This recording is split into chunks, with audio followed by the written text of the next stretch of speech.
What's up, everybody? It's ImmaLetYouFinish. It's a podcast out of New York. There. Bye. Now that we've established who we are and where we are, so that if anybody feels like swatting us after the show, well, Courtney lives 4 flights up, so it would take a lot of work. And if you're going to swat, can you please bring food. Scones? Oh, yeah, I do love a scone. A blueberry. I would love a blueberry scone, please. And I'd like a cafe mocha. Thanks. Okay. That works. This is show number 170. We're on the Pantheon Podcast Network. And it's Tuesday. My sleep has been all fucked up because, you know, I'm in Australian Open time. So I get up at like 3 o'clock in the morning to watch random tennis that finishes at like 8 o'clock in the morning. I think you would be the only person listening to that podcast whose sleep patterns are interrupted by a bunch of millionaires running around on clay courts. But that's okay. Well, these are the hard courts in Australia. The clay courts for the majors. That's the French Open. They play on the clay. Okay. All right. The Emmys were delayed. We're not, usually don't focus on award shows, but I think it's fair to say that the Emmys are probably the award show that most people and the Grammys actually have seen. The people who heard, because it's television. And the Emmys were supposed to be several months ago, but because of the writer's strike, and the actor's strike, they obviously could not happen. So what was very odd is that the 2024 Emmys were actually acknowledging shows from 2023. So if The Bear basically swept everything, I'm still unclear as to how it's a comedy, but there are some funny parts in it. But wait till next year when, spoiler alert, episode 6 of season 2, you're going to see every major actor and movie star be nominated, because that's the episode that you needed Klonopin to get through. But usual suspects, or not usual, the people who've been winning all the awards this award season. Fun fact, everybody's won the same thing. The Critics' Choice and the Emmys. Everybody from The Bear won. Everybody from Beef won.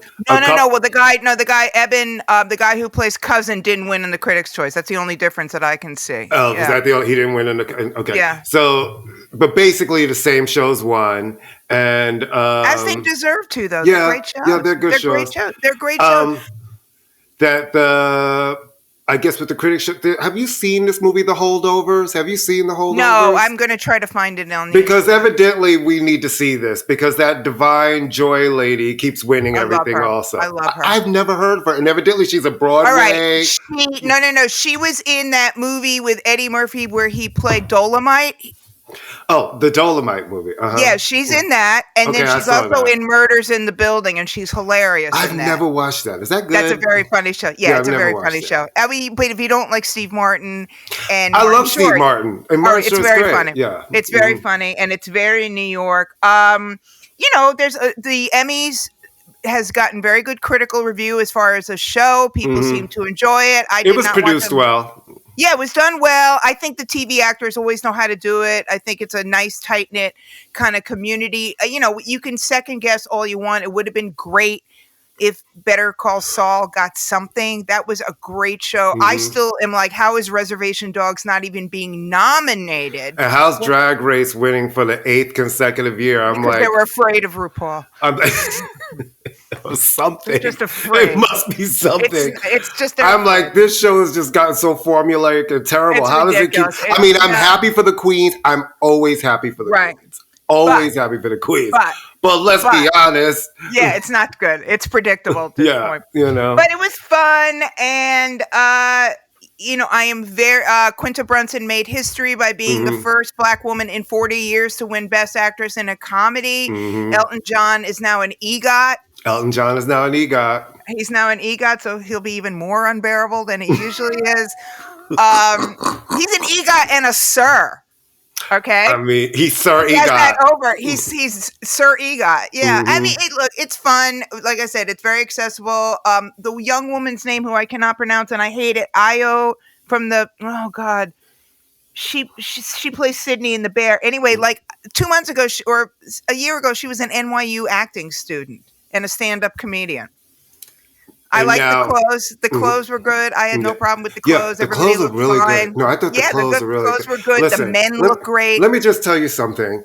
I don't know who's working with Coleman Domingo, but Oh, oh my whoever has God. been working with him, They deserve a parade. can you come over here and help me out? Oh my, can you come over here and help me Because out? every Oh. time I have this whole award season has been Oh. like, well, all right, you're just trying to shut everybody the fuck down. Him and Pedro Everybody. Pascal. Only Yeah, Pedro Pascal can make a sling look sexy. it's like, No, dude, phenomenal. Coleman, yo, that saffron suit with Everything. the Valentino with that coat and the gold shoes. It was Everything. and the tuxedo. I'm like, you No, are everything. whoever is dressing No, you, bravo. everything. Give them a raise. Yeah, no, everything. Well, that's because you have a gay man who doesn't mind just being like, I'm going to be fabulous, and a straight man who doesn't mind, I'm going to be fabulous. Right. And I also love that Pedro always brings his sister with him who is trans, and without making a statement, but just sort of, I love Pedro Pascal anyway. Yeah, I have like sort of a crush on him. Okay. So you know how like some men will always go on about women are so catty and all they do is gossip and blah blah blah, and they go after each other. Well, between Cat Williams' vagina monologues last week or whatever that was, and we loved it, and Mos Def ripping Drake a new one this week, I think every woman needs to concede the cat card to the men's. Oh no, let me just tell something. There's nothing shadier than straight men. Straight men gossip more than anybody. And when I used to sit in the barbershop, the shit that I would just hear, I'd be just sitting there taking my mental Rolodex. Well, when men do it, it's called trash talk. Right. It's true. But it's the same shit. It's the same shit. So Mos Def was on a podcast this week. And he was asked if you need Drake. To Google this guy. Oh, it's the best thing ever. And keep in mind that Mos Def is also an actor, so he knows how to perform. It was like, is Drake hip hop?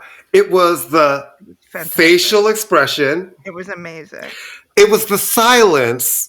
This long silence. And then the trying to think of the words you want to come out of your mouth. Because, you know. When he said it's great for Target. He was saying it's great for shopping. Shopping. He said and the host was playing a lot. He makes music that's great for shopping. And he was smirking. But you know what's great about it? It was like the equivalent of when you're trying to say something nice about somebody, you really like, you go, they have a really nice personality, or they're really kind. It goes back to Aretha Franklin when asked about Taylor Swift, and she said gowns, beautiful gowns. Right. It was like, I kept watching it. It was great. And the host was just kind of like, well, she was playing along though, because she decided to play along. Oh, well, she knew that's your moment right there. You play along, go right into it, like smirking, and it was a really beautiful, smirky, wonderful moment. And I think people should go back and just hear his full answer, so we don't give it away here. Go Google it. Shopping for and shopping. And you know, I kind of agree. It's non-offensive rap. Well, what's offensive about it is that he sells so many records. Well, Drake, and all of the you know me, Drake. Don't even get me started with Drake. Well, you know, I'm not a huge Drake fan, and it's so funny to hear all the young Z. Well, who's Motown? I'm like, I'm tired of Gen Z walking around with computers in your pocket. Yeah, we say this, and then not knowing who anybody is. Well, it's guess like what?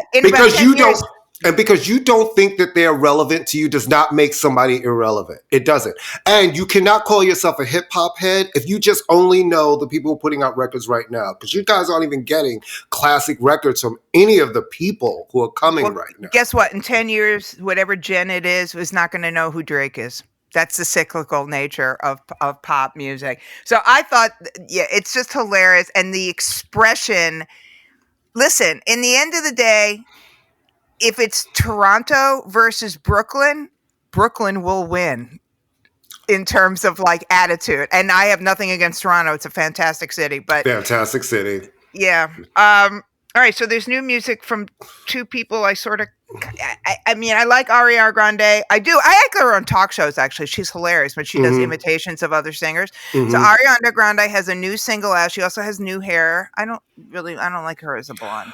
I don't know. Yeah, this isn't my favorite. This sounds like a generic, like a dance track. You And know what it sounds like? she plugged It's her vocals in. okay. When I first heard it, I sent it to, I have a bunch of different text chains. So I sent it to one of my supercharged homosexual text chains. And I just said, Madonna. One of them. One of them, because I have a couple. I said, Madonna question mark, Paula question mark. Because it sounds like, if you listen to the track, it sounds like a reductive version of Vogue. Go back to 89, 90 Madonna. And then as soon as I saw the video, I was like, Cold Hearted Snake, Paula Abdul. Right. You know what I mean? And I don't mind that mix. And the song is kind of growing on me. Well, it's catchy. Yeah. I mean, the fact that you're referencing two huge hits proves that it's catchy. And, to get back to our reference in terms of young people, they certainly don't know who Paula Abdul is. I mean, they know who Madonna is, but they certainly don't. So every generation, and you can't reinvent. It's not killing me. It's not bad. It's another one of these songs where she's defending who she's sleeping with, which is like, oh my God, why do people care about who this girl is sleeping with? Well, because part of what this generation does is, in order for you to really be a hit, they have to seem like buy into you as a whole. And I think that everybody shares too much of their life. They share, like, once you start sharing things like, this is who I'm dating, this is what I'm doing, people feel like they have an ownership, and then they can be involved in your relationship. I think people got involved. That's why they never used to talk about, I mean, even a million years ago, going back a million years, they never disclosed that two of the Beatles were married, or one of the Beatles were married, because they didn't want to turn off their female friends by saying, but yeah, it's a good song. I'm not going to lie. I didn't sit there and spend like a ton of time with it. I listened to it. It don't take a ton of time. Yeah. I mean, it's a very summery song. It's a kind of, yeah. Yeah. Mm-hmm. It was like, all right. And Little Nas. All right. Okay. Let me just tell you. Okay. Please go. Because the shtick is getting old. It's so tired. Here's the thing. You think you want to be shocking to be shocking, but it's not. And it's just getting old. And really, you played with religion, like you did the devil stuff last time. So now you're like, I'm going to do Christianity this time. And it just feels formulaic. The song is not great to me. No, it's another one of him trap beats, speed rapping with a hook. And I just feel like you took all of this time in between records, and this is what we get. Okay, so you want to cosplay Jesus, First off, the thing is, he has set up a dynamic, though, where it's very, you have to sort of be critics have to be careful, because if you come out and say it's enough already and stop jumping around and being all extra, oh, you're being homophobic. It's not homophobic. No. It's like, oh, I know, I'm going to reference Jesus. Oh, there's a shocking thing. Because it's never been done before. Never been done before. So somewhere Nas is going, oh my God, I almost lost my career because I got literally nailed to a cross, literally, and career-wise.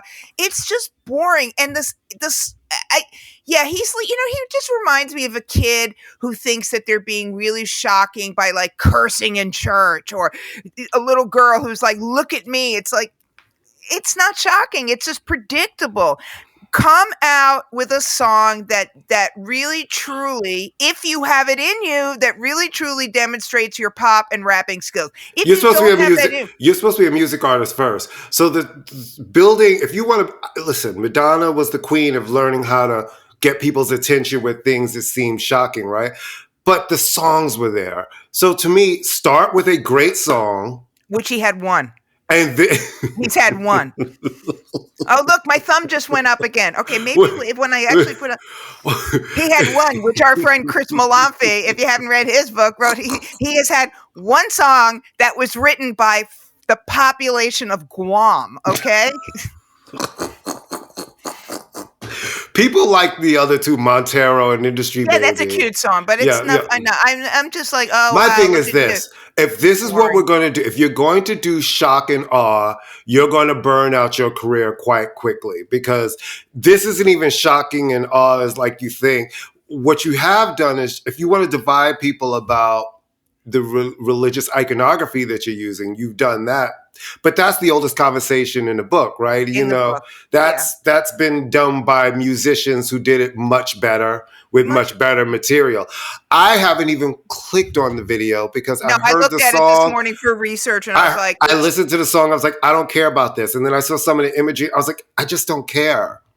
And that's where it's bad, because when you get people like me who I click on to watch everything, now I'm just so indifferent. And I want to see you win as a young queer kid, but I don't care about this. I just don't care. I mean, and not to get,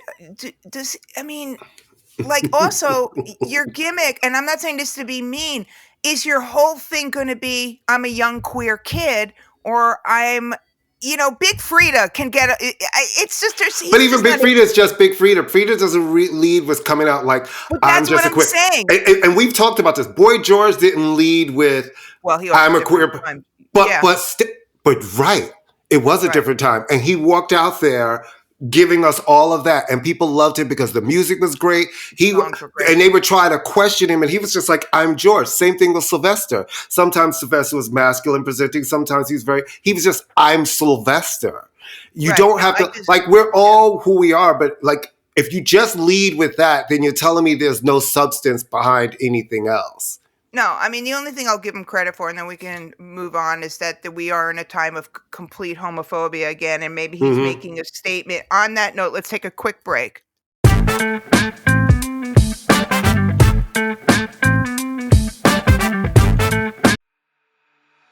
Hey, Pantheon listeners. Christian Swain here, taking a break from listening to a little Shout It Out Loudcast episode. Love Tom and Zeus talking all things Kiss. Of course, I was listening to them on my new Raycon wireless earbuds. They have quickly become my go-to earbuds because of the comfort. These soft tips are the best I've ever used. And at this price, plus a Pantheon discount, Raycon is really hitting on all marks. Sound quality is great too. I really love having these 3 EQ options because I like more bass in the music, but less in my podcast.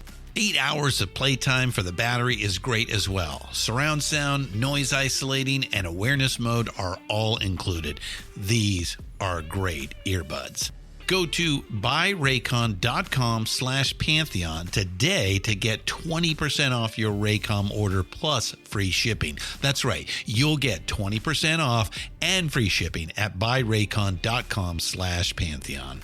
buyraycon.com/Pantheon. Hey, Pantheon listeners, Christian Swain here. Another day, another podcast I'm working on. This time, it's Famous and Gravy with Amit and Michael. I want to let you know that I loved the Factor Meals package so much that I re-upped for myself, and then I sent a package to my in-laws. Like I was with my first shipment from Factor Meals, the in-laws were as excited to try one of the prepared restaurant quality meals. Well, they got the shipment to Protein Plus meal plan and were very impressed. See, being in their 80s, anything to make the meal prep easy is a plus for them. They heated the oven per instructions, and minutes later were enjoying a very delicious, nutritious, and dietitian-approved meal. One big win for me. But what really floored them was the taste. Like I told you, it's surprising how good these meals taste. Restaurant quality indeed. And like my own shipment, it really was everything Factor Meals said it would be for some seniors. No prep, no mess meals. Factor Meals are 100% ready to heat and eat. Take it from me and my in-laws. Head to factormeals.com/Pantheon50 and use the code Pantheon50 to get 50% off. That's factormeals.com/Pantheon50 and use the code Pantheon50 to get 50% off. Thank you, Factor Meals.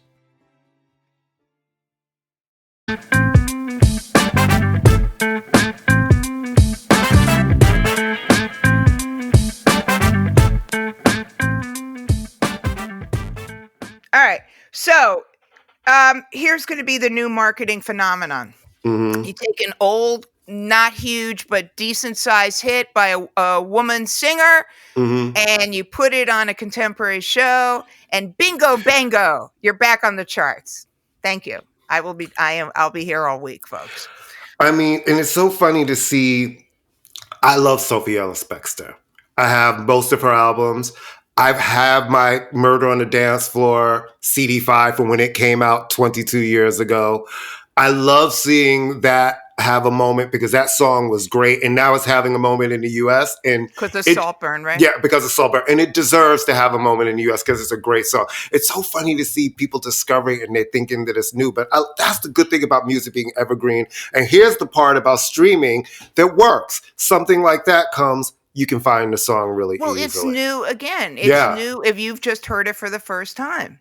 So and now Unwritten by Natasha Bettenfield, a song that I never feel like actually went away, but that's having a resurgence because that's in a movie called About Love, About Something Now, and that's having a resurgence and finally back. It's in a movie called Anything But You or Anyone But You. Never heard of the movie, never heard of the song. But you absolutely know that song. I probably do. I mean, it's the theme to one of those shows. Remember, the rest will be unwritten. Free your film from your skin. Never heard of it. Oh yeah. I didn't know what it was called. Yeah. The rest will be unwritten. It was the theme to The Hills. That's what it was. It was the theme to The Hills. I never watched The Hills for obvious reasons. Courtney, why would I watch The Hills? Why would I watch The Hills? I had a 10-year-old child by the time The Hills was on. Why the hell would I watch The Hills? I'm so ashamed at the fact that I watched The Hills. No, you're allowed to watch The Hills. I mean, but why would I watch The Hills? I mean, it's why would I watch The Hills? It was horrible that I watched The Hills. You're still young enough that you could get away with watching The Hills. What did you say? Could you say that again? I'm what? You're still young enough. Oh, thank you so much. Thank you. Do you know what I got in the mail this week, by the way? Oh, by the way, I forgot to announce we have a guest today, Joel Selvin, the longtime critic for the, I should know this, the Chronicle, San Francisco Chronicle. So I read him for years, and he's going to be talking about the drummer. Oh, my God, this story, the late drummer, Jim Gordon.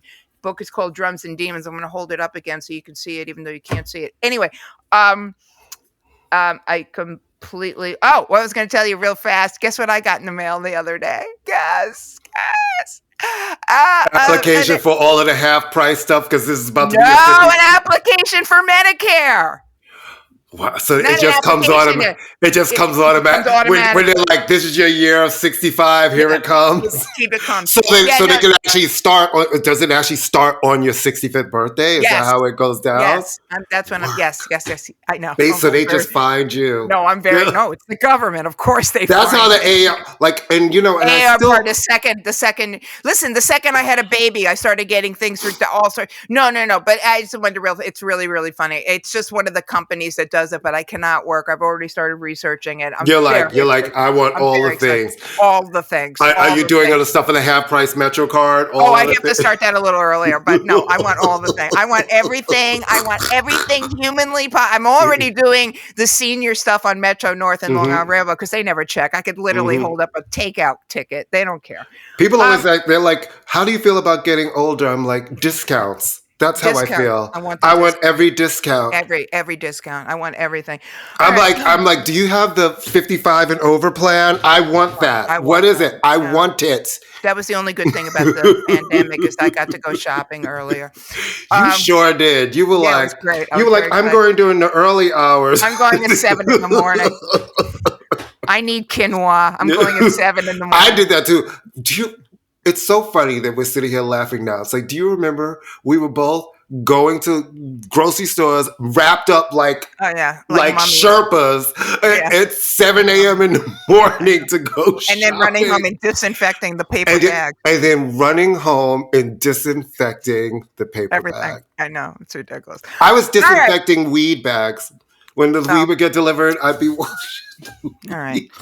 Now, speaking of disinfecting, watch this segue. Marcy, now, because he hasn't complained about something in 6 months, his new complaint is that he is being written out and erased from the history of the Smiths or coverage of the Smiths. Meanwhile, he still tours and sells places out. Yeah. All right. So, look, my thumb went up. It came back up again. Yeah. I'm going to just... All right. Note to you, Marcy. The reason you may be being your importance, and no one denies. I know you and I are not huge Smith fans, but no one denies his songwriting ability and that. But maybe the reason that people are looking past you is that you have been for years an unbearable racist. Everything.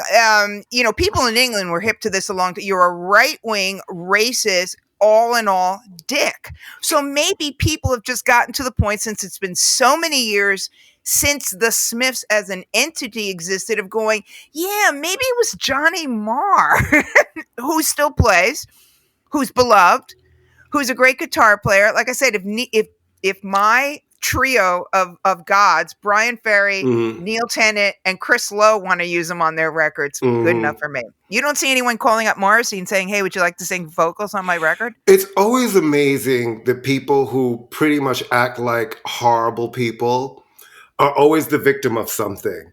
It's like if somebody invites you to their cocktail party, you take a shit on the sofa.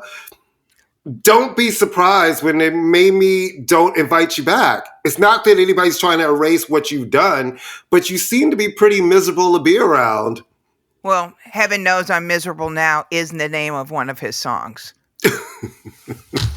Of course. I mean, in his defense.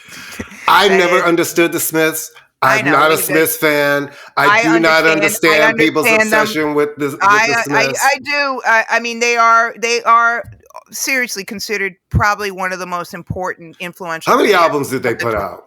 I don't know. I mean, I honestly, they put about 4, I think. I think about 4. But Johnny Marr is great and looks great, and gave Noel Gallagher his first guitar. So that's great enough for me. All right. I am up to here. I'm indicating above my head with biopics. I don't care anymore. But so David O. Russell, who is the dictionary definition of problematic as a director, not artistically, but as a human being, has been alleged of all sorts of shenanigans, including touching his niece inappropriately. Well, there's no touching your niece appropriately. I'm sorry. Unless you're patting her on the head saying, good job, Mary. Anyway, he's going to be directing a Linda Ronstadt biopic. Now, the good thing is that they have cast a Mexican singer and actress, Selena Gomez. So that's good. Right. Instead of finding someone who's not Hispanic or Mexican. Right. The bad thing is, wouldn't this be the most brilliant opportunity to find a woman director, a Latina director? Why does it have to be? Has he ever done a musical, or what is it in his catalog that says, I know, let's have him do it? Well, he's a great director, right? We like the projects that he's done. What are the projects that he's done? Didn't he do Royal Tenenbaums and all that? No, that's Wes Anderson. Oh, wait, really? Wait, hold on. Yes, he did I Heart Huckabees. Okay, yeah, I mean, David, I'm just saying Three Kings. Wait, okay, hold on. I'm going to look it up right now. He did... Three Kings, I Heart Huckabees, and every... Oh, wait, he did a Silver Linings Playbook. He did American Hustle, Joy the Fighter, Three Kings. No, he's got... All right, he has really good. The point is that none of those movies are screaming out biopic of Linda Ronstadt. I'm just saying, wouldn't this be a great opportunity, instead of a guy who's been dogged by a lot of issues that we take seriously, just give it one. I am also just dying to know what portion of Linda Ronstadt's life they're going to cover, because who's going to play the Eagles? Who's going to play Jerry Brown? What are they going to cover? The Stone Ponies, the whole... I'm saying the early stuff.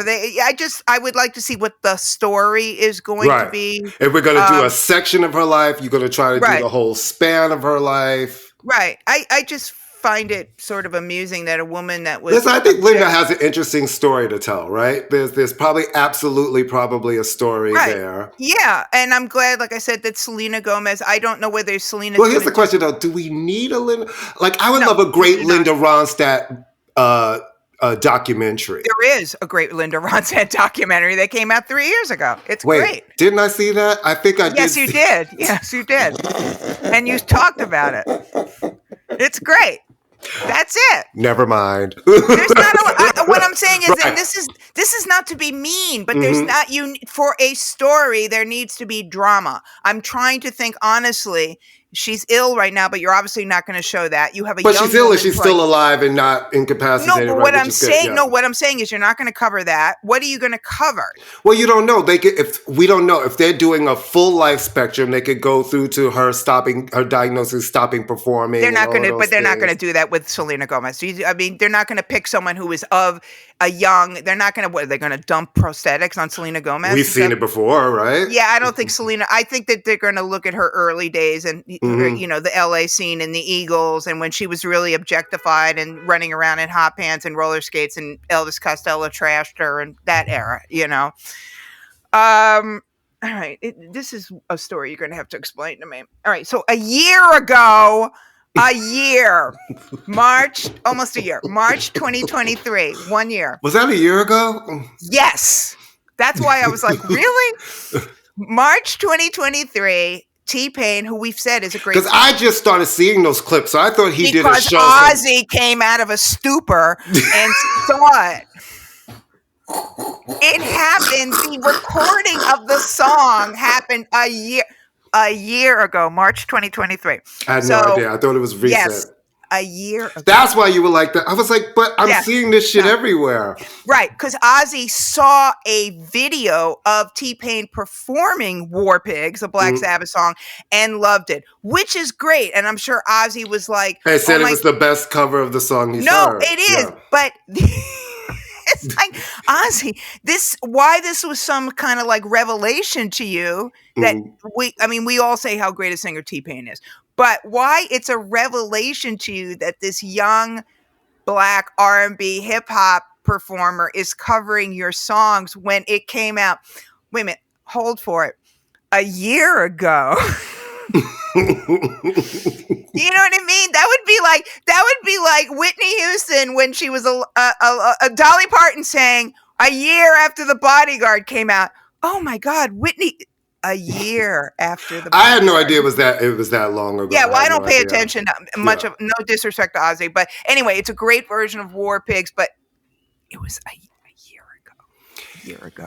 Here's where I'm going to cash in my magical black card to say, nah, you don't get to fucking do that. Black people love heavy metal. They do, but I'm cashing in my card. Okay. I can't speak for all Black people. I'm speaking for me. I wish I knew more. I know the names of a lot of groups. I don't know any of their songs. I don't know War Pigs from... I know Paranoid. Everybody knows Paranoid. Everybody knows it. You do know it, and a lot of it was sampled. That's a thing. You know these groups. You've heard of. You listen to... I don't know any of Ozzy Osbourne's solo stuff. I know nothing. I know nothing. I know nothing about... I mean, I know who he is, obviously, and I know it, but what I'm saying is... But I just find it, once again, amusing that this is a start. This just proves how slow news and how ridiculous 24-hour news and the internet is, that this is a story. But yay for T-Pain, because he is a really good singer. And he did a covers album where he covered an Ozzy Osbourne or a Black Sabbath song called War Pigs a year ago. Wait, this is from that covers album? Yes, which came out a year ago. March 2023, which is, I stand corrected, almost a year ago. Almost a year ago. Anyway, should I intro our guest? Yeah, well, let's take a break and then we'll intro our guest. All right, guys, we're going to take a break. We'll be right back.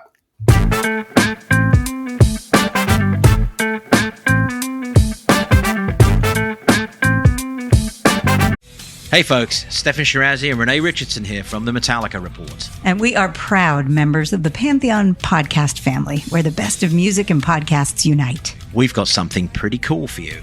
We're giving away an exclusive Metallica merch package worth over $250. That's a whole lot of Scary Guys, skulls, M72, and other sought-after Metallica swag. And we've made it easy for you to win. Follow and share the Metallica Report, and you're in the game. Go to pantheonpodcast.com/Metallica, enter your email, and hit that button to be entered to win.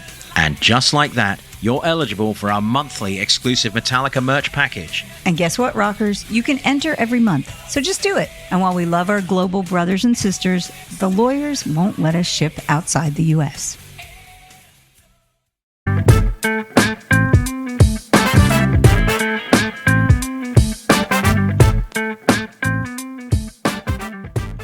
And we're back. Oh. Here, I'm texting you right now. Do we have Houston? Do we have a problem? Well, we have a problem. No problem. We're here. Our guest isn't here yet. So, well, he's on the West Coast. Yeah, he's on the West. In his defense. So, Bruce Springsteen. That's another movie that's coming out. So he's going to write. He may be an adaptation of Nebraska, which is like considered like if you're, the cool Bruce Springsteen like record to write. But here's the thing. So they're talking about doing a film about it. Here's where it's really confusing to me. And I like Nebraska. Springsteen has said Nebraska is sort of based on the Charlie Starkweather story in some ways, which was the basis of Badlands. So how many times are we going to redo this story? Well, there's certain things you can redo a million times. Let me just tell you something about Bruce Springsteen. I'm not a starstruck person. I don't really care about celebrity or any of that. That is such bullshit, because if Madonna and Beyonce walked into your apartment right now, you'd lose your shit. I'm not a starstruck person. You think as many times as I work with Beyonce, do you think her walking in my apartment? Madonna, you are starstruck. I don't know, because, I've met Madonna a couple of times. And like I said, I love her on stage and on record. She's not. It depends on which version of Madonna you get. Right. But the point is that you're not starstruck, but we are both legitimately impressed by celebrity. I know. It'll be funny. I'm sitting here saying this, and Gina, who listens to the show, is going to be like, except when you were at the concert, you kept screaming Madonna's name like a 10-year-old schoolboy, like she was going to hear you, because I absolutely was just like, Madonna! But when we had that presentation at Sony in the Sony Club, and Bruce Springsteen was kind of that place was so nice. The Sony Club was fucking great. So let me just nice. tell you something. The food was good. Oh my God, that place was so nice. I went there once, and I don't remember for what. And the best part would be watching when Donnie Ienner was there, and he'd be drumming on the thing and yelling at people. And you witnessed that? You've actually. Yeah, it was great. Not yelling in a mean way, but yelling. No, because he was very. I can't believe you got to see that outside. Oh yeah, no, it was great. He was listening to the music. I was up there with Danielle was there, Alan Light, Miguel, and he's listening to the music and drumming away and loving it, and then yelling. And it was not yelling in a mean, you're an asshole way, but just yelling because he was into it. And it's everything you want in a record company experience. You're in this fabulous exclusive club. The food is unlimited and free. The drinks are unlimited and free. And they had slushies. They had adult slushies. They had everything. They had everything in the Sony Club. Everything. And you had to go in a separate elevator so that... Oh, I forgot about that. So that the losers couldn't get up there. The motherfucking Sony Club. Oh, it was fantastic. Yeah. No, it was fantastic. And then he was sitting there like drumming away, and I don't even remember who it was. I'm assuming it was an urban artist because we were up there. I was about to say, if you were there with Miguel and Danielle or somebody, was it like Nas or Fuji? No, it wasn't hip hop. No, it was. All I know is that the food. Was it Lauren? Because it seems like that would have been something. No, it wouldn't be Lauren. Lauren's record is not a drumming to record. I don't. Maybe it was like a greatest hits thing. Maybe it was like a bunch of people that they were going to be promoting for the next quarter, and they were doing. But I just loved it. It was like the Sony Club was. It made up for Miguel trying to bribe me with a. I love that you always come with the McFlurry story. The McFlurry. Wait, and the worst part is it worked. You took the McFlurry. Okay, our guest is here. Oh wait. Okay. Yeah. We were just talking about being bribed by publicists with McFlurries. All right, let me do my official intro now. Hi, Joel. Joel, okay, first off, all right, I'll praise the book in about 2 seconds. You are a San Francisco-based music critic and author known for his weekly column, The San Francisco Chronicle, which I used to read when I lived in San Francisco. I read it all the time. Though I was on a much lower food chain than you were because I wrote for Damage. So I was just like, scrubby little punk kid. But I think I Niche, met you at we a call that, James right? Niche. Thank you. I think I met you at a James Brown press conference when he played at San Quentin. But Oh, if, yes. if you had I'm very familiar with your work. Oh, thank you. Ditto. And if you had any sense, you wouldn't have paid attention to me. But anyway, you've written lots of books. But this is what I do every show. I hold the book up as though people can see it. Good.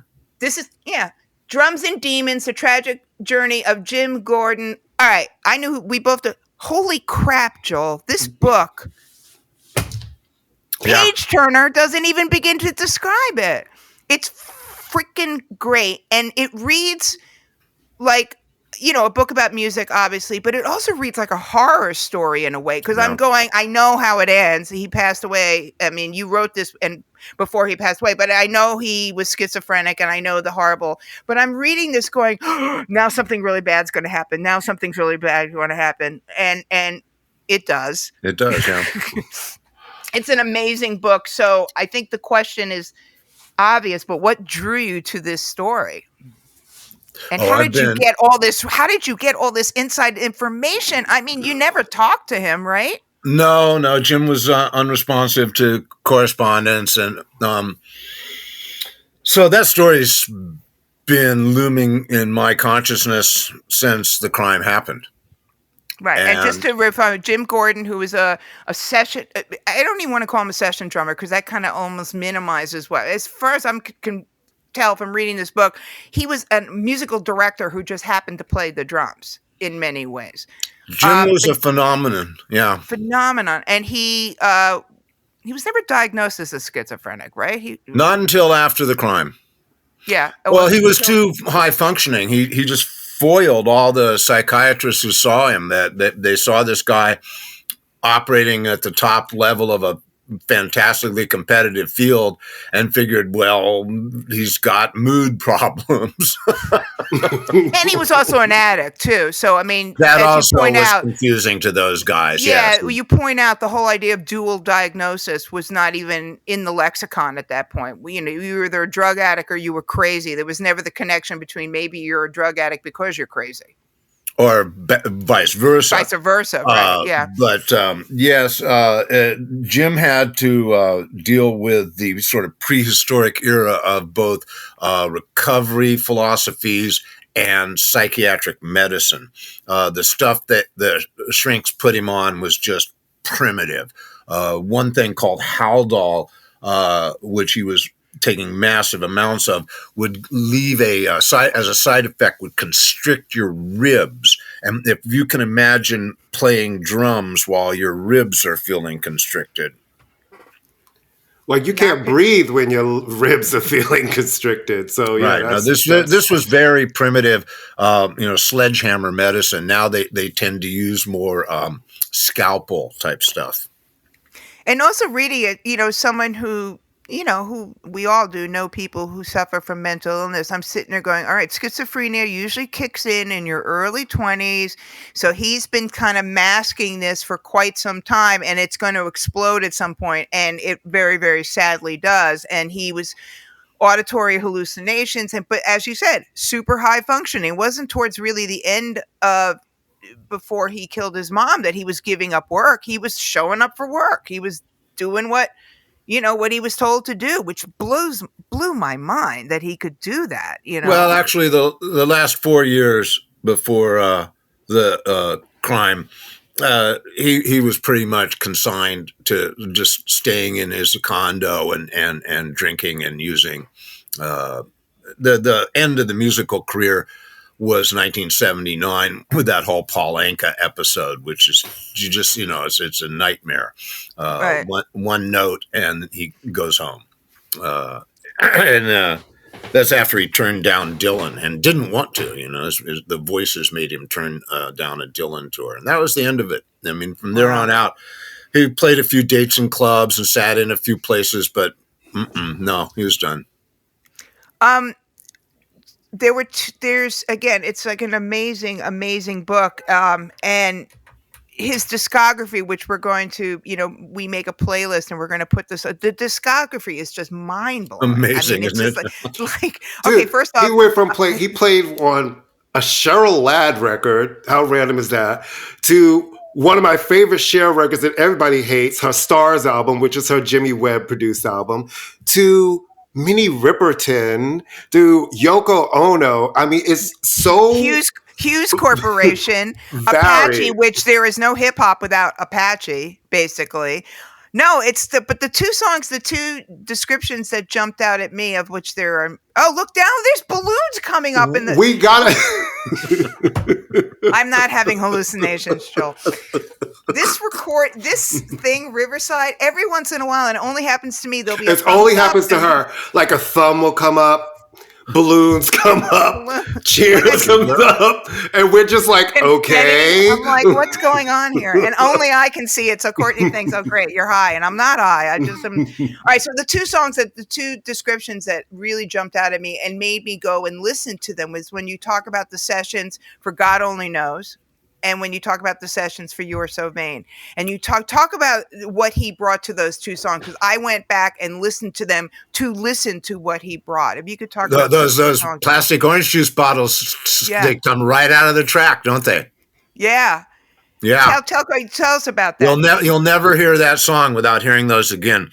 Yeah, Jim was fooling around with orange juice bottles on a break, and he and Brian Wilson decided to try something, and he took a razor blade and cut the bottoms off the plastic orange juice bottles and pitched them.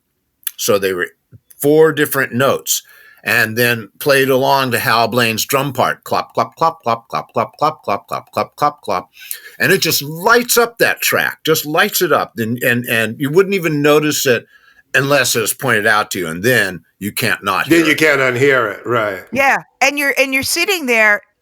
Let's just talk about tuning a plastic bottle. Wait, you got to do that by ear. Tuning 4 plastic bottles to make them play 4 different notes. Like, if you who would even come up with that? A crazy person. In the very beginning of the book, I talk about the entrance of jazz, of drums into jazz recording, and Gene Krupa's first recording session, and they were tuning their drums with an ice pick.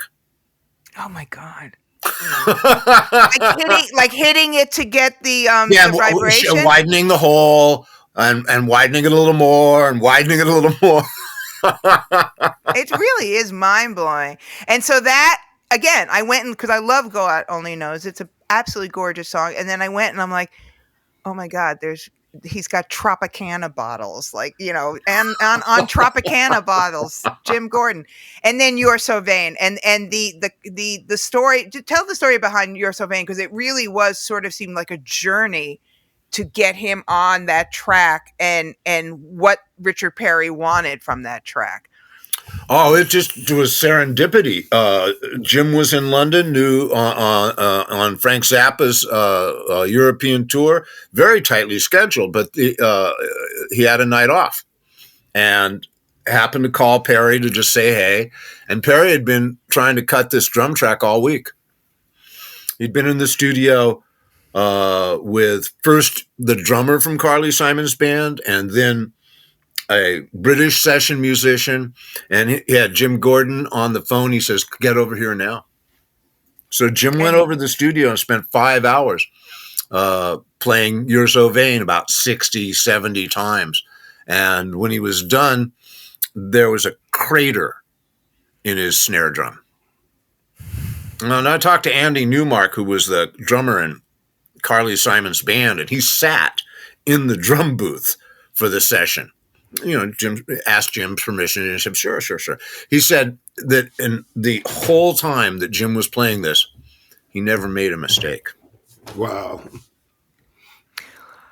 This is not to minimize his talent in any ways at all, but there is a secret power to mental illness as well, too. I'm sure that whatever it is that the electrochemical setup in his brain that caused him such torment and torture I'm sure it also was the fountain of this extraordinary intuitive musical skill. And focus. The fact that he would tune and play, over and over and over, and basically have it the same. And then again, you go back to You're So Vain, and the whole idea is they wanted to give her a hit. They had a little more feel to it. She had a couple of hits for Carly Simon, but they were more ballady or mid-tempo-y. And then You're So Vain, And, she was in the singer-songwriter bag, and then suddenly she has a number one record. I want to say, dig this, Amy. I think that when Jim played the drums, when he had his sticks in his hands and was hitting that thing, the voices were gone.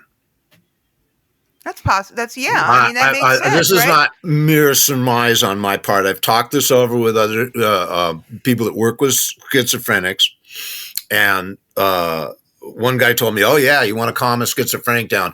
Hand him a Walkman and some headphones." But the rhythmic entrainment and the report of the drums, which is felt in every cell of your body, not like blowing a trumpet. It's a hypnotic state, and I'm sure that it blocked out the voices because Jim was a genius in the studio. A genius. And he operated with command and confidence and was just a towering figure in the studio. Outside of the studio, life was a very difficult challenge. Oh, I'm sure. I'm sorry, Courtney. Yeah. I want to talk about him and Rita Coolidge. Oh, I was just going to say that. Because that seems to be a really sort of troubled relationship, to say the least. I don't think Jim had untroubled relationships. Yeah. I mean, how did he come to basically steal her song? Steal her song from her. Did he steal it or did Clapton? I consider Clapton to be the root of all evil. I don't think Clapton's a good guy. No, I don't think Clapton's a good guy. I'm sure that he knew who wrote that song. Right. Oh, I'm sure he did too. Really? I'm sure he did. You guys feel like he knew? Yeah, Eric Clapton has made a career out of stealing other people's music and then. So Bonnie Bramlett told me that she was in Olympic Studio. Yes. Not stealing like it sounds a lot. He plays old blues licks and never gives credit to people. And then he works with Delaney and Bonnie, and basically, I'm sorry, I'm going off on a tangent, but then Delaney Eric Clapton's like, oh, I know, I can do this kind of music now. Yeah, Eric Clapton has an original whatever. Never mind, I hate him. Go. Bonnie Bramlett told me that she heard Jim and Rita play the piece on twin grand pianos at Olympic Studio during a Delaney and Bonnie session. And everybody there heard the whole thing and was completely stunned by it. I should explain real quick. We're talking about the piano coda of piano Layla. Part. And Rita told me that she gave Clapton a tape of it. Yeah. With the lyrics and how it comes back up to Clapton when they're in Miami doing post-production on the album. He's just not satisfied with the way Layla ends, and it comes up to him, and he says, let's try this piano piece now. What happens next? We're not really going to know. Bobby Whitlock said that that he hated the idea and argued against it and knew that Jim hadn't written it by himself. Right. And that was one of his objections to it. Keep in mind, they put out that single without the piano part, and it went nowhere. And it was a year and a half later where they put out the single again, 2 years after the album came out, with the piano part, and now it's a top 10 record. Right. And one of the greatest scenes Martin Scorsese has ever filmed. I cannot listen to that song without thinking of the meat locker opening up in Goodfellas. So basically, everybody knew that Rita, that came from her, and nobody thought we should give her credit. Rita and Bonnie Bramlett had written a song called Groupie, parentheses, Superstar, that Rita sang on stage with Joe Cocker's Mad Dogs and Englishmen. but and eventually it was a big hit record for the Carpenters. But Luther Vandross as well. Well, and it's copyrighted by Delaney Bramlett and Leon Russell. So this isn't the first time that happened to Rita Coolidge. Right. And what I say in the book is that the music business was just a pirate ship, and she was nothing but a wench. Yeah. Yeah. I mean, we were talking, she's always been somebody, it's interesting that, especially in light of finally white people beginning to understand and recognize the contributions of Native Americans, why there has never been anything done. There's your next book, Joel, done about her. She's like the secret sauce in so many things. Brilliant singer, gorgeous. Not that should matter, but she is gorgeous. Chris Christoph, amazing. But that scene in the book where Jim is like, "Hey, honey, I got to talk to you for a second." They go in the hallway and he cold cocks her and then comes back in and goes, "Oh, yeah, I just knocked out Rita." And nobody said anything. Well, there's a lot of irony. There's no shortage of irony that amidst all this decadence and depravity and bad behavior, drug addicts, alcoholics, sexual deviants, but somebody who's truly insane, that doesn't get recognized. That just blends into the background. Well, Jim assaulted Rita, and there's other episodes in his life of assaulting women, but it's not like an Ike Turner thing where he is trying to control the relationship or punish them or anything like that. These are inexplicable explosions that are as inexplicable to Jim as they were to the victims. They just welled up out of him, exploded, and then died down. And then, they had damaged the relationships tremendously. But Jim, as with all schizophrenics, couldn't really maintain relationships. Right. And these explosions were the eruptions of this turbulent inner life that he really couldn't understand or control. He never punched out men, though, right? Yeah, he punched out men. Oh, yeah. Did he? Oh, good. That's good. Yeah. And to their good. David Kirschenbaum, the record producer on the Joan Baez tour. And he could be very physically threatening if he felt challenged. So how was he able to tour with people and go out on the road? Because it sounds like he was really volatile and unpredictable. I understand talent can trump a lot of things, but there does come a point when someone is that unpredictable that they're a little bit of a liability.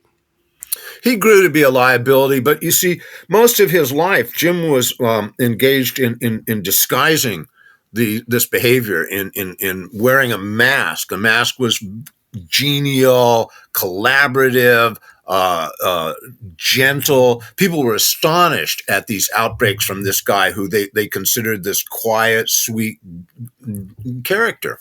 But that was him hiding behind this mask. We haven't mentioned how common schizophrenia is, have we? No, we actually haven't. 1 in 100 in the general population. Wow. Okay, 1 in 100. Undiagnosed or diagnosed? Undiagnosed. That's the AMA stat on that. So that's diagnosed. That multiple sclerosis is 1 in 10,000. Right. So all those people you see out under the freeways, out living on the streets, they have voices going on in their heads. Yeah. And it gets mixed as someone whose goddaughter is, I don't know, she's not schizophrenic, but she's definitely mentally ill. It gets misdiagnosed.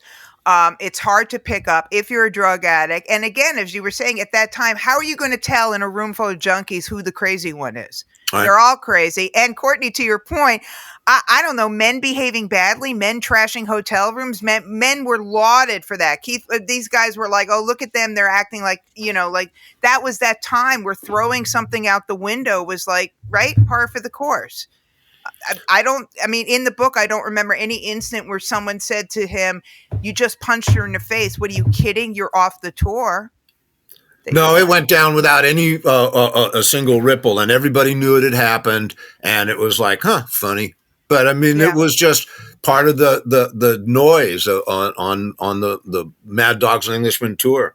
And it's the same thing with Chris O'Dell.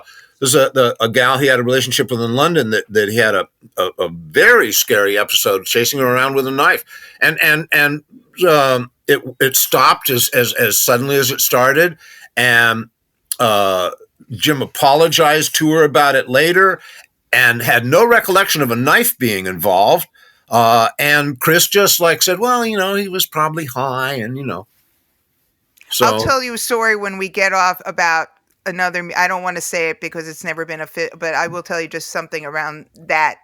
Yeah, but the thing, like you said, and it's the climate, it's drug use, it's the money.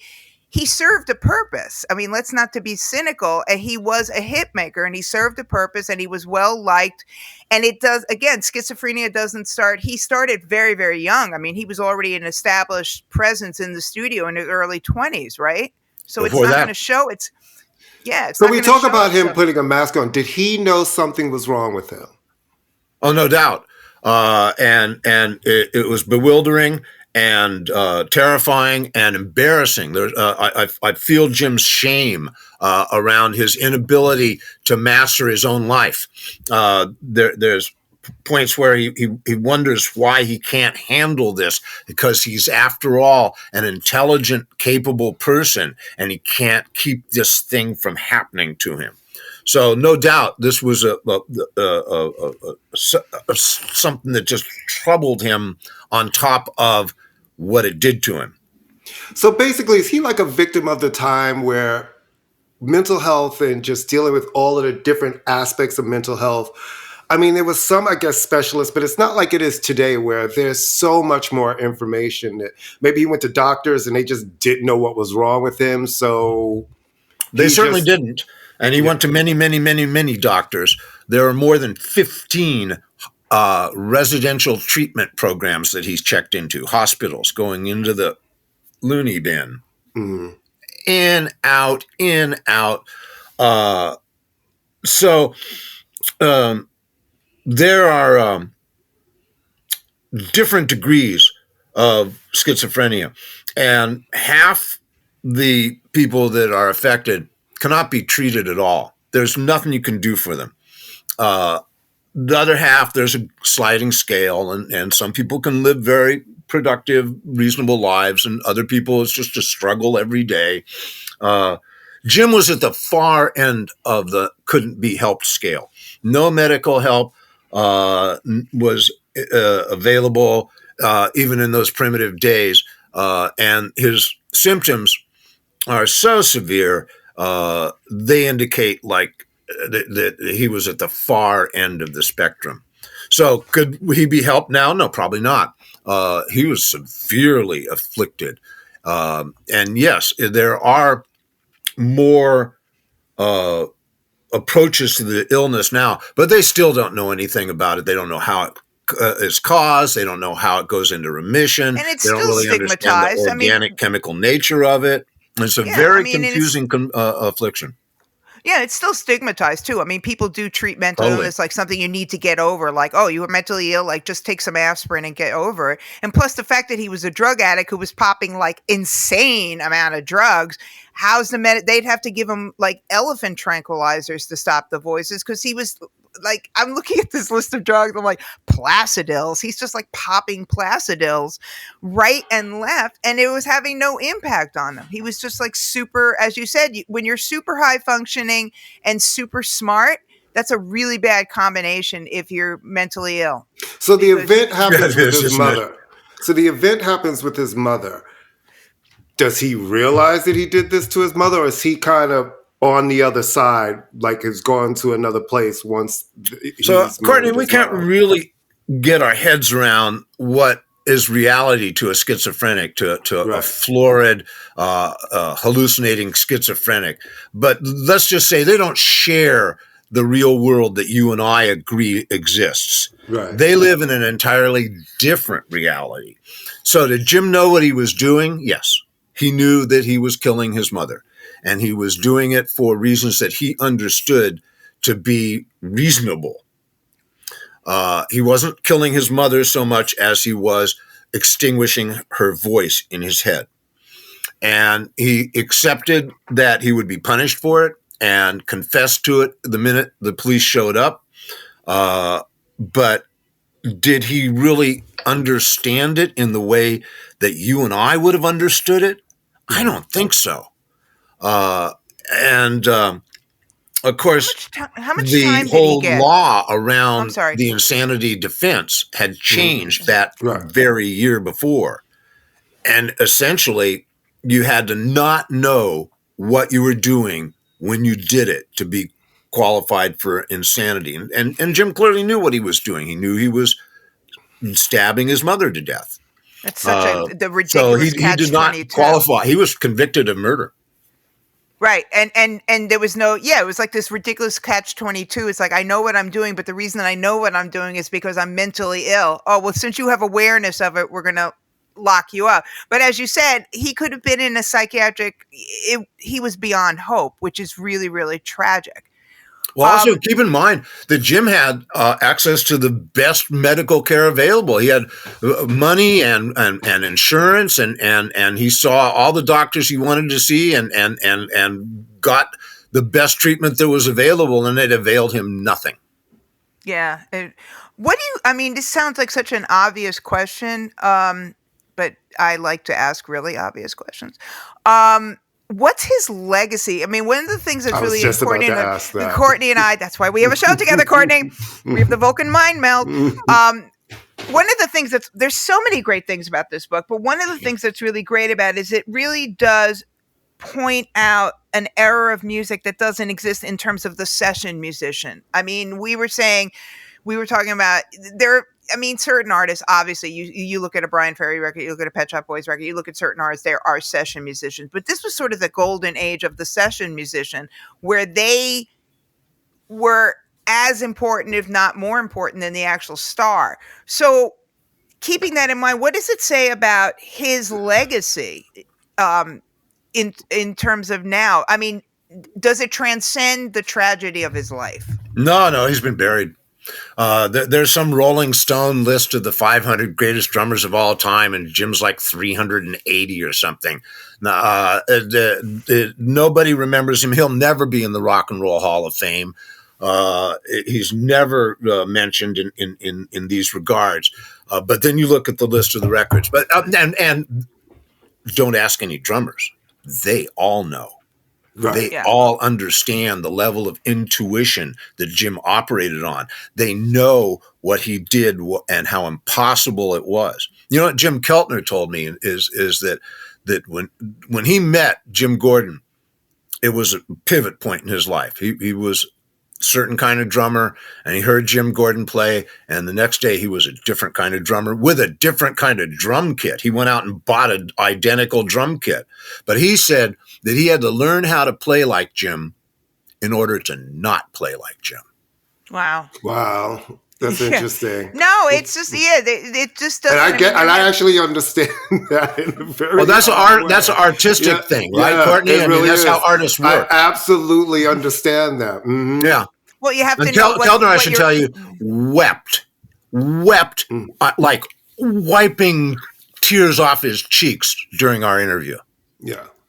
Well, that's how soulful he was.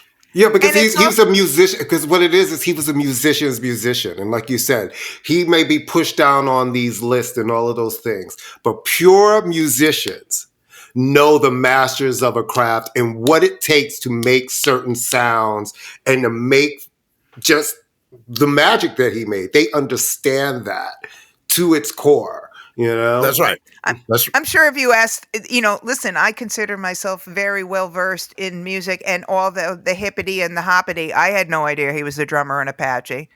I had no idea that was him. When you talked about Joel coming on the show and it was like Jim Gordon, I started doing some research and I was just looking at I was like, wait a minute.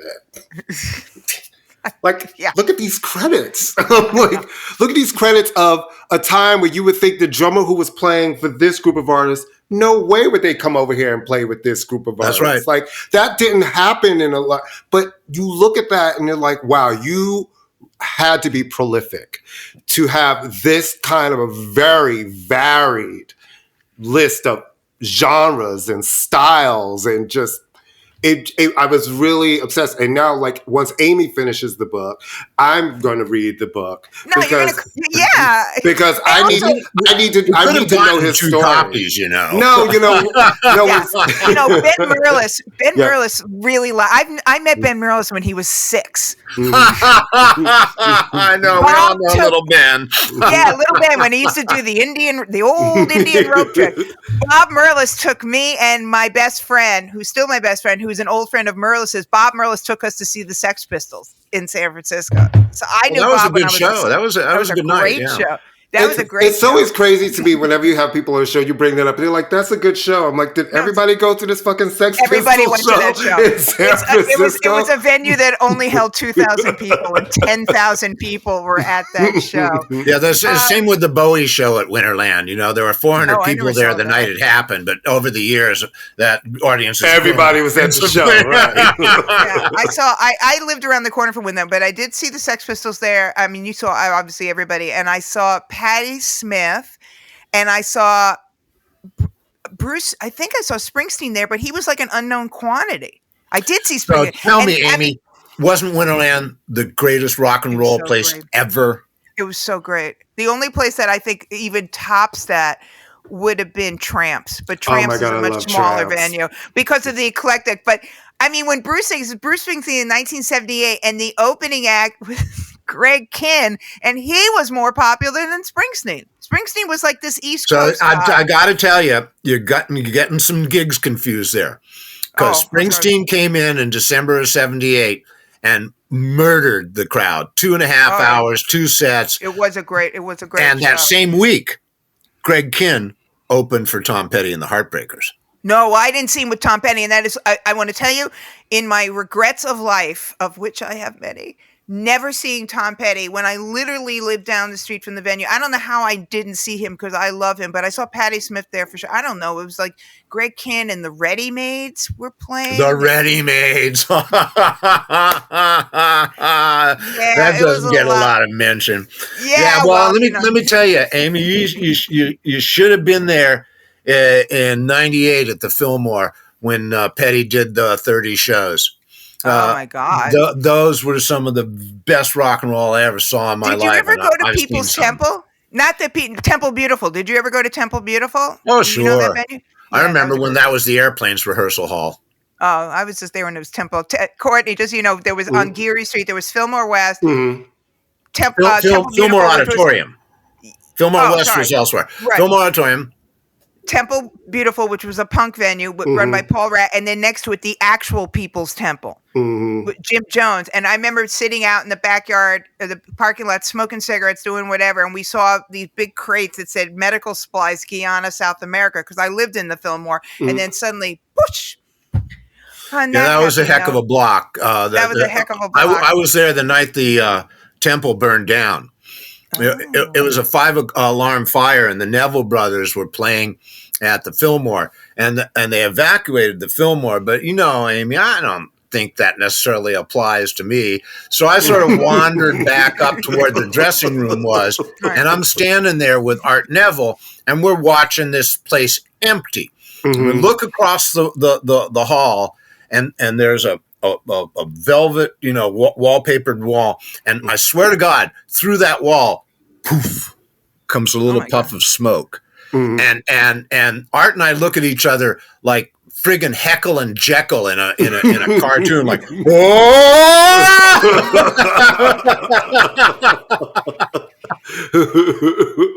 San Francisco, good times. I moved there like in 2 weeks. I think 6 months after I moved. And then we had to throw up, but 6 months after I moved there, I was 17. People's Temple, and then the Milk and Moscone getting killed. So that was like a great introduction. I keep forgetting that you were there when that happened. He was my congressman. Harvey Milk was my city councilman. No, that was like a great, oh my God, this city is out of control. So Zodiac was happening at that time. What was San Francisco like when the Zodiac, when that was going on? Were people like freaked out and scared like we were when Son of Sam was running around New York and everybody? Not so much. Really, there was always been a kind of like fatalism about living in San Francisco. I'll tell you what freaked everyone out, Courtney. AIDS. Oh yeah. That one just wiped out the whole city. But the Zodiac was just another sort of like they're like, okay, so San Francisco's wild and crazy in that time. It was much fun, man. It was a great place to be a teenager, except for the drinking age. But I managed to always wouldn't be have a somebody big else. obstacle, no. Yeah, I just had somebody else order my drinks for me. Do you follow Ginger Coyote on Facebook? Do you remember Ginger? Oh, sure. Yeah, it's hilarious. Yeah, she's all very much part of the Facebook world with lots of old photos of her with this guy and that guy. I met she was my first transsexual, I think. Yeah, Ginger came up to me once. Ginger, Courtney, was had Punk Globe magazine. I was my band that was not my band. I was in the band for 2 minutes. We were on the cover of Punk Globe. We were Punks of the Month. Punks of the Month. That's what we were. And Ginger came up to me once in the bathroom of Temple Beautiful. And Ginger has had a lot of work done, but at the time had not started transitioning. And really important scenes. So came up to me and said, "I've always admired you as a woman." I'm thinking, me as a woman or you as a woman? I'm confused. Which one of us are you admiring? And do you have a cigarette, Ginger? She was great. She was absolutely great. She is one of those people that made San Francisco what San Francisco was. San Francisco. I will say this. My very first, when I was young, I'm a native New Yorker growing up in New York.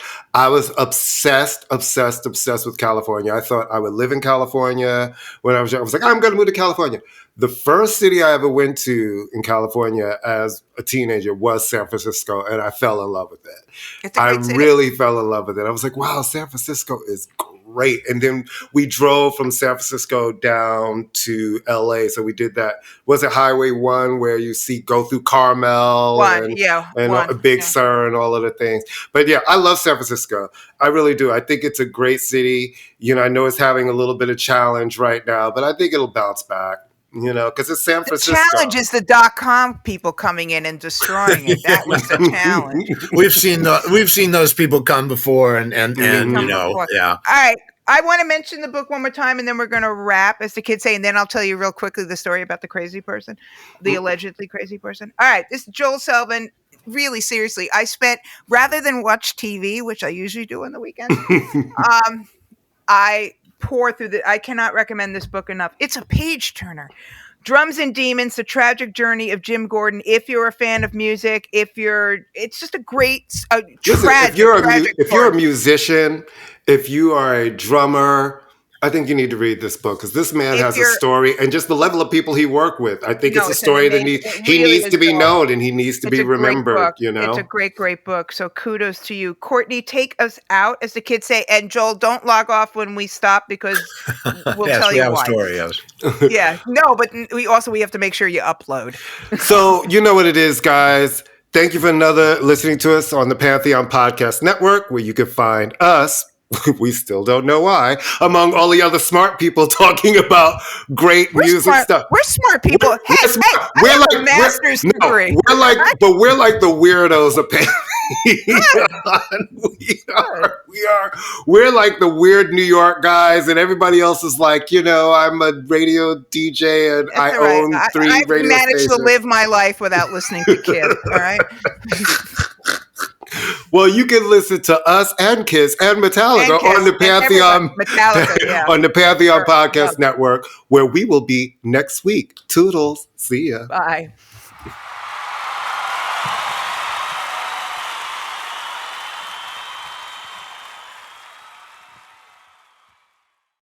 Hey, this is Liberty DeVito. This is Mike Del Giudice. This is Michael Cavanaugh from Broadway's Moving Out. This is John Jackson, director of the Billy Joel Archive. This is Russell Javers. This is Richie Cannata, and you're listening to Glass Houses, a Billy Joel podcast. It's awesome. I'm Michael Grosvenor. And I'm Jack Fernino.